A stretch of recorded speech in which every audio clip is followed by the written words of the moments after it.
Norfolk isn't the only place where bizarre medical cases occur. A&E departments across Britain all have tales to tell of unusual medical emergencies. Suffolk teenager Daniel Carr fell onto a flagpole, which speared him through the part of the body where many of the vital organs are located.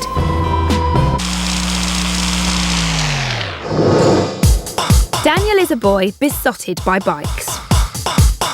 As soon as Daniel learned to ride a bike, he was off and gone. But 3 years ago, his passion for pedalling caused this. A freak accident left him skewered on a metre-long metal spike. It was really, only an inch away from dead or not dead. It all started with a bike ride with his buddy. Now, this mate had a rather unusual obsession. 80s TV show, The Dukes of Hazzard. As a result, he'd customised his beloved chopper. Fashioning a homemade flagpole out of a jagged length of scrap metal, he strapped it to his bike seat to create this. 50% chopper bike, 50% Dukes of Hazzard car, 100% bad idea. The flagpole did look quite dangerous, but he wasn't one of them people to really understand the meaning of danger. All was going well, until suddenly the boys hit upon a new way of killing some time. Got them saw a chair and I just fancy climbing it really.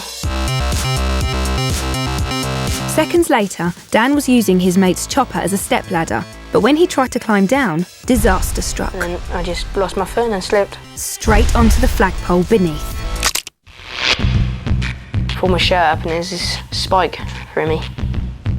The razor-sharp pole had plunged into Dan's groin and exited the opposite side of his body near his ribcage.